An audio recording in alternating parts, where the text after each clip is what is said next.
بسم الله الرحمن الرحيم الحمد لله الذي أرسل رسوله بالهدى ودين الحق ليظهره على دين كله ولو كره المشركون والصلاة والسلام على أشرف الأنبياء والمرسلين نبينا Muhammad وعلى آله وصحبه أجمعين. Meine Geschwister im Islam, wir haben heute eine große Freude, weil wir sitzen in Doha, in Qatar, mit dem Sheikh Dr. Bilal Philips. Und ich muss sagen, von meiner Seite aus ist es echt eine riesengroße Freude, mit dem Sheikh Dr. Bilal Philips heute hier zu sitzen, weil er ist jemand, der in meiner ersten Zeit, wie ich zum Islam gekommen bin, mich auch sehr beeinflusst hat, weil er eine sehr überzeugende Art hat zu reden und auch sehr viel gelernt hat. Er ist einer der wenigen Leute, die aus dem Westen, denn er hat kanadische Staatsbürgerschaft, der kommt ursprünglich aus Jamaika. Er ist einer der wenigen, die in der Jamia Islamia in Medina abgeschlossen haben und danach nochmal in Riyadh den Magistertitel gemacht haben. Später hat er einen Doktortitel von der Universität in Wales bekommen. Und er ist jemand, der seit über 30 Jahren in der Dauerarbeit aktiv ist. Und er war schon in so vielen Ländern auf der Welt, in Indien, in Australien, in Kanada, Amerika, schon Holland, UK, also Großbritannien, überall hat dort Vorträge gemacht. Und hat natürlich dadurch eine sehr große Erfahrung, von der ich als Anfänger in der Dauerarbeit natürlich auch profitieren will. Und worum es mir heute geht, ist, wir wissen, dass das islamische Wissen eine ganz wichtige Sache ist. Und wir wissen, dass der Prophet a.s. gesagt hat, Man salaka tariqan yabtaghi fi ilmin, sahalallahu lahu tariqan ila al-Jannah. Das heißt, wer einen Weg zum Wissen sucht, dem wird Allah den Weg zum Paradies leicht machen. Und der Dr. Bilal Philips, der hat ein Programm gestartet, weil er kennt auch die Bedürfnisse der Leute aus dem Westen. Und er weiß, dass es für viele Menschen unmöglich ist, beispielsweise 6, 7 Jahre nach Medina oder nach Mekka zu gehen. Er hat deswegen eine einmalige super Sache gemacht, wo ich nur sagen kann, dass ich das jedem empfehlen kann. Das ist die Islamic Online University. Und wir haben diese Seite, also www.islamiconlineuniversity.com. Wir haben das auch jetzt auf unserer Seite. Und wir wollen, dass ihr daran teilnehmt. Wir wollten den Sheikh Dr. Bilal Philips zu diesem Projekt fragen. Das heißt, ich wollte mit ihm dann dieses Interview auf Englisch machen, damit er genau erklären kann, was es mit dem Kurs auf sich hat. Dr. Bilal, Assalamu alaikum. Alaikum assalam wa rahmatullah. About your Islamic Online University. I just told I introduced your person and that you have a lot of experience in the Dawah field, that you studied in Medina and Riyadh, and that you went all over the world and make Dawah, and that you know how the people need Islamic knowledge, especially in the West, and that it's not possible for everybody to go abroad to study there 6 years, so you made up this Islamic Online University. And what I wanted from you, that you, for example, explain to us how this works. For example, one type of, maybe a Muslim from Germany is a new Muslim, how he can study in your university now, in your online university. Well, alhamdulillah, wa salatu wa salam wa rasulillah. All praise is due to Allah, and may Allah's peace and blessings be on the last messenger of Allah. The university is basically geared for the world with an English base. There is one section of it which consists of short courses having 10, 12 or 15 lectures, or maybe as low as 8 lectures, covering different topics, and they have been arranged in a level. You have like level 1, level 2, level 3, level 4. Now these lectures are mine as well as lectures of other people like Sheikh Abdul Rauf, Sheikh Salim Al-Amri, Sheikh Abu Abdis Salam, and others, and their lectures are being added. So that section, a person can come in, register, they will be sent a student code, and then they can start to study at their own will. There are no costs involved, there are no time restraints. They can come in and go out as they will. Okay. And so that we call our diploma or certificate side of courses. Then the other side, for those who want serious study, those who really want a BA level study. We have a BA program which we started back in March, where they have to upload the high school certificates. If it's in German, then it has to be translated into English, and these have to be attested to affirm that this is in fact a legal document. And there are some minimal fees for registration and examination, but there are no tuition-free fees. Okay, so this is a lot of information. So you have first of all like short courses, and secondly you have this BA. Yeah, the BA course, for example, first one needs to know how is the material presented. In general, whether it's on the short courses or in the BA program, you have recorded lectures. The recorded lectures then are supported by PDF files which give the written text of that lecture, so the student can look at the material whilst he is listening or after he has listened, or you can just read the material and not watch. Or there's also audio. You can listen to the audio instead of watch. So you can make audio copies, stick it in your car whilst you're driving. You can listen to it. But then after each lesson is complete, after you're finished either watching, listening, reading, then there is a small test. You know, a multiple choice test for each, you could say, module, for each lecture. Okay, so that is the same in both the short courses as well as in the BA course. But the difference in the BA course is that we also have live sessions. For every 2 recorded lecture by the professor, there is a live session where the student comes into what is called a virtual classroom with a tutorial assistant who has mastery of the subject. He is not the professor, or even sometimes he might be, but in most cases it's somebody else who may be a BA graduate or something like this, who will then answer whatever questions the students have from the 2 recorded lectures that they watched. Okay, that's in the BA program. In the diploma program, there are no live sessions, so the program just goes on. You will get assignments. There will be assignments that you have to do, which you write, then you send them in. We have people who will grade those assignments, and the marks are added to your marks, and then you have either a midterm exam and a final exam, or just a final exam if the course is quite short. You know, and for me, when I hear this, it's really great, you know, because it's an alternative. Somebody, you know, he normally has to go to university and he sees the doctor live, but now we have just, you know, videotape the lecture, and later on he can see it whenever he wants at home, you know, if he has no time.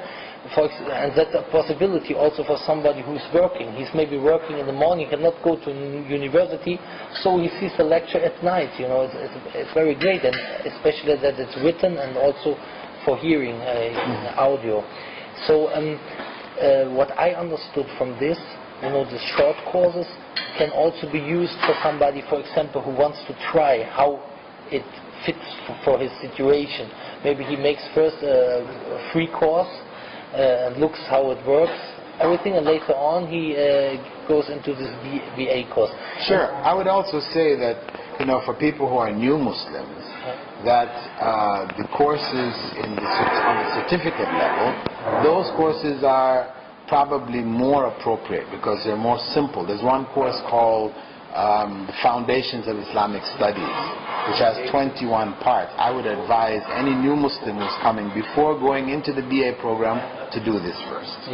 Also, there is reading and writing Arabic courses, which I would advise them to take also first, because you'll be going into the BA program with tajweed, for example. Tajweed requires that you do have some knowledge of Arabic. So, and my advice would be that for those who want to take it, they may go ahead and register, but before actually going into the BA courses, do from the certificate the Foundations of Islamic Studies, which will give them an overview of all of the basic areas of Islamic disciplines, Islamic sciences, and also do the Arabic course that is there for reading and writing. I also saw there's a short course for Tahara, purification, and for prayer, and especially this is very important for new Muslims. For new Muslims, yeah. So I would say in general, most of the courses in the certificate level would be ideal for new Muslims to build up their foundation. Yeah, really. Now the BA course, how long does it take somebody to come it's out? 4 years. 4 years. Yeah.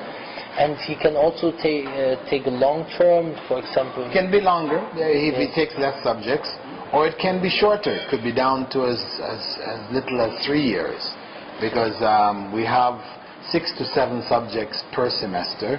Yeah. If they take more, they take say 10 subjects per semester. When we have the full offering, right now because we just started, so those who are joining us now have to take what's available. But once the course gets moving, we're going to the fall semester in September, then those who are joining in September, they could conceivably take courses which are from the first semester as well as courses from the second semester.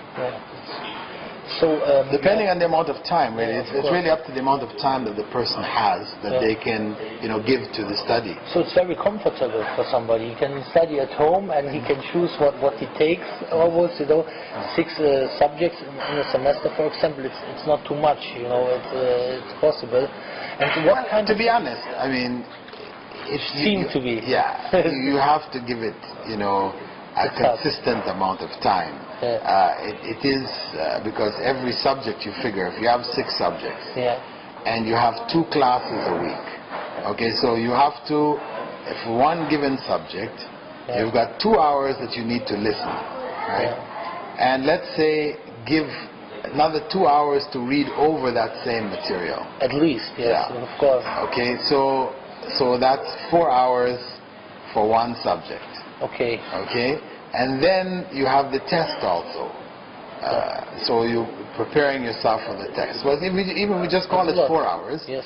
4 hours times 6 subjects. That's 6 courses, 24 hours. Yeah, of course. Okay. I mean, with comfortable, I don't mean it's easy, but I mean he can choose when he learns. For example, for somebody, he has to go to university now. At this time, you have to be available. It's maybe hard, but so he can choose whatever time he learns, of course.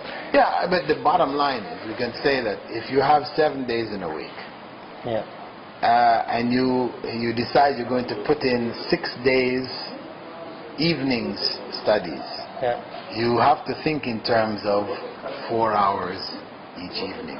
Okay. So it's not a joke, right? No, I don't say it's a joke. What I mean though is that it is, what it is saying is that even though, say you might miss one night,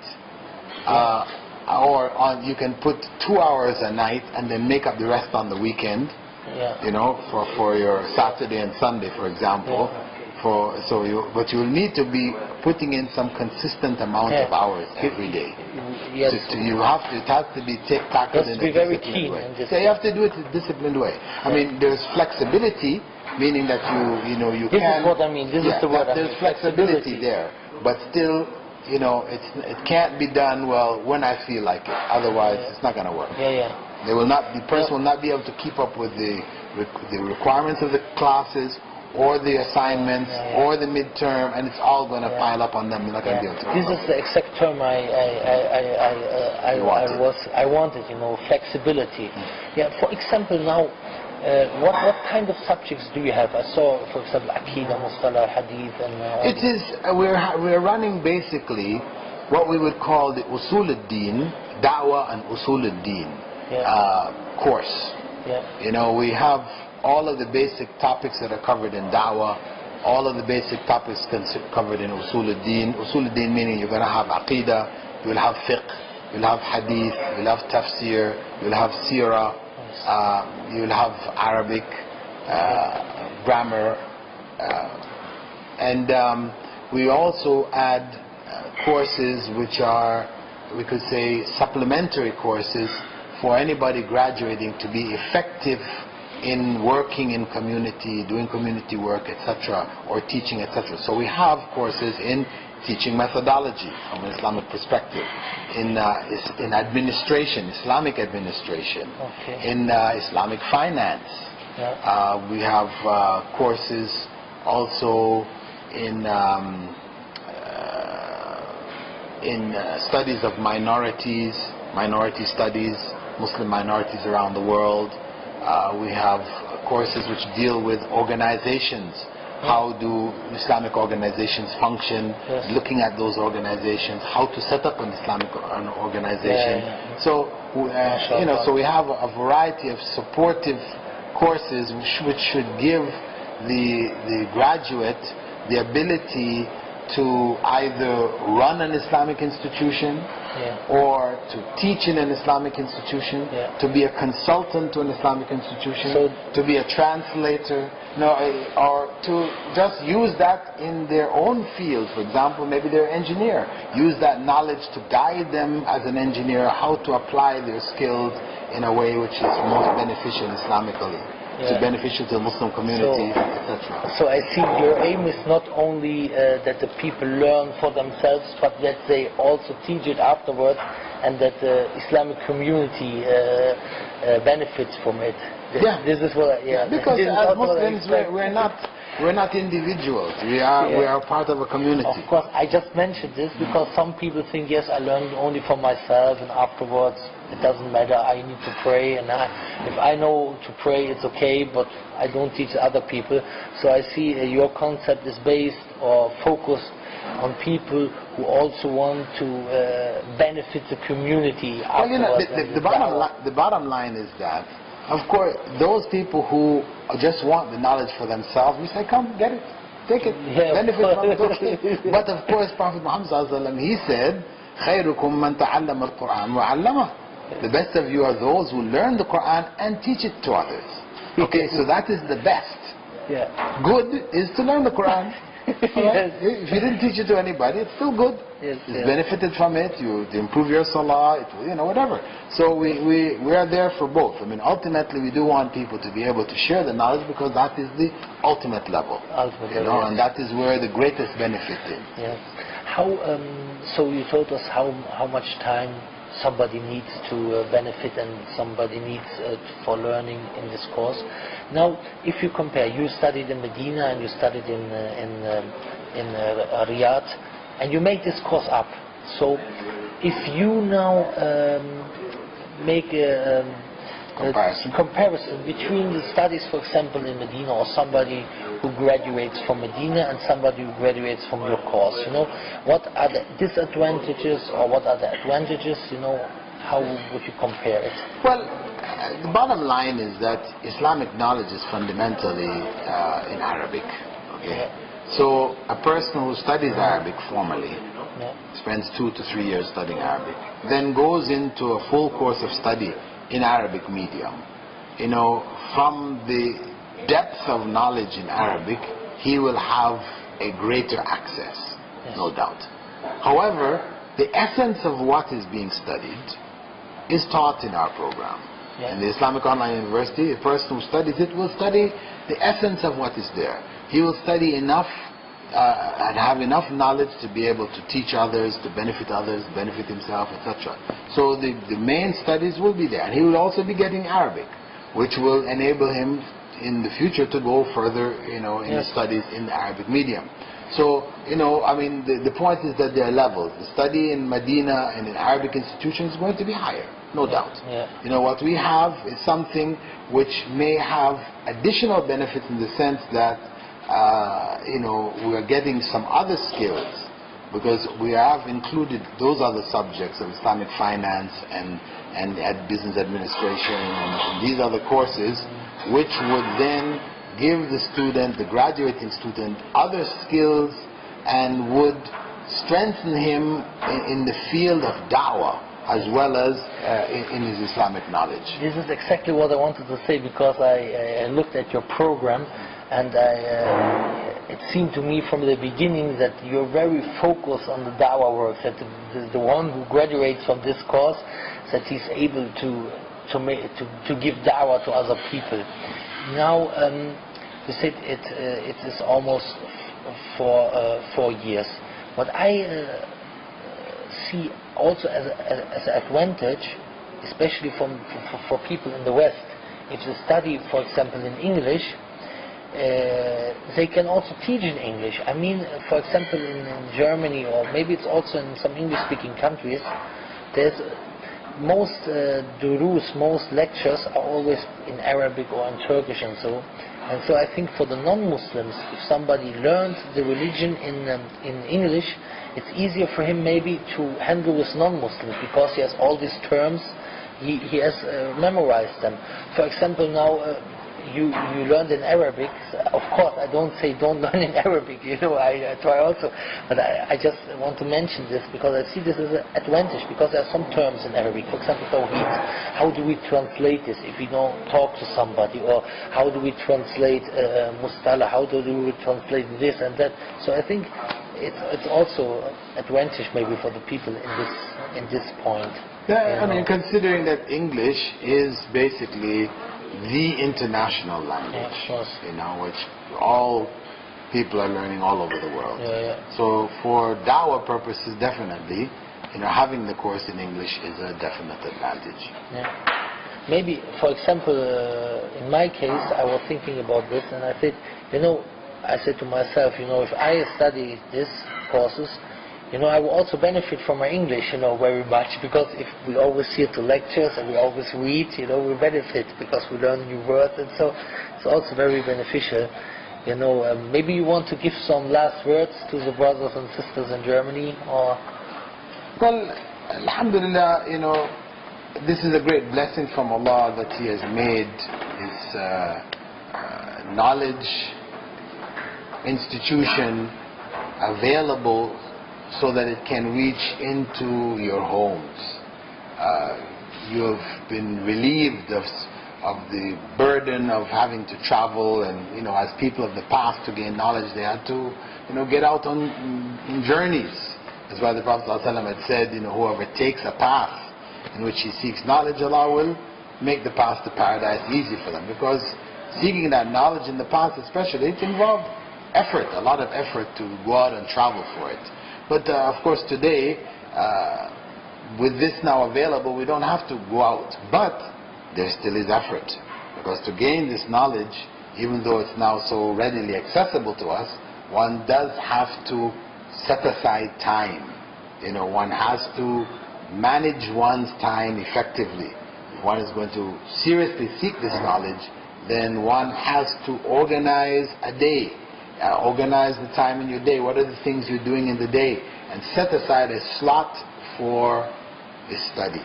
Because if you just leave it as, yeah, I will study every day, you know, this is my intention, you know, then things will come up. Our lives are busy, there's so many different distractions, etc. We'll not be able to do it.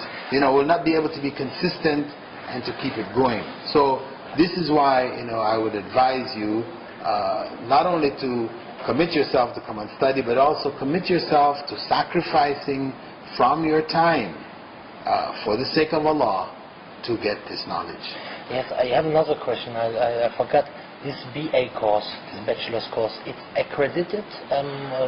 How is it? At the moment it is not accredited, but we are in negotiations with a university in southern Philippines, in the what they call the autonomous region of Muslim Mindanao, where they have accredited universities recognized by the Philippine government, and thus they're recognized internationally.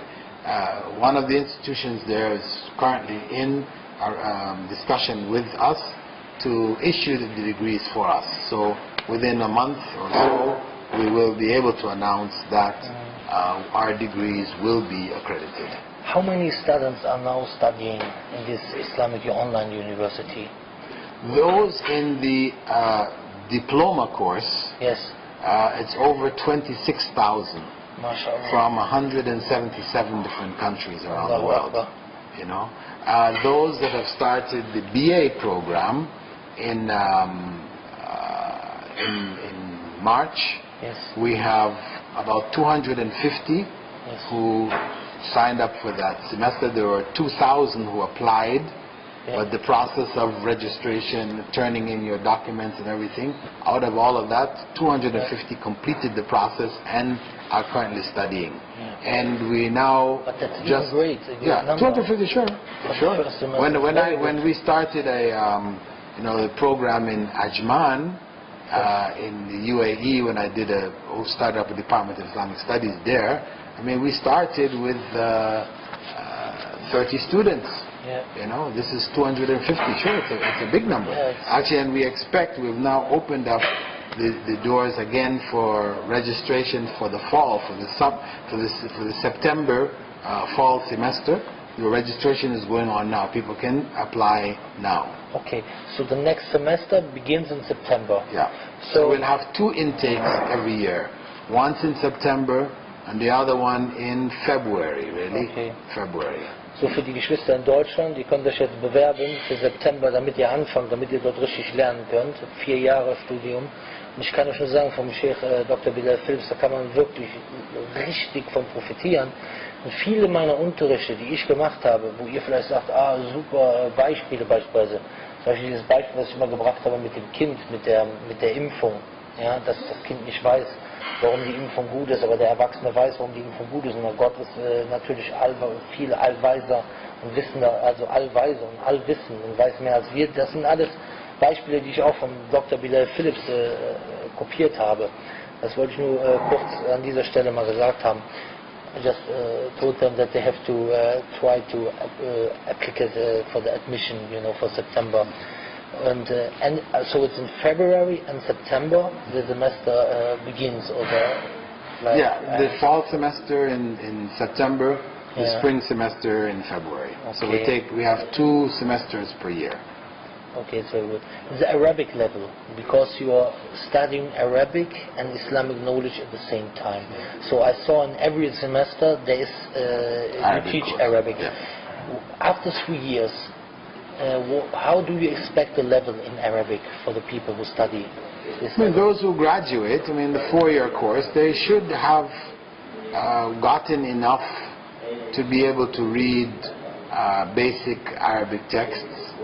And to further their studies in Arabic. The spoken Arabic will not be as strong as if they had been in an institution in an Arabic country, But the Arabic is, to a large degree, depends on the effort that the individual puts in.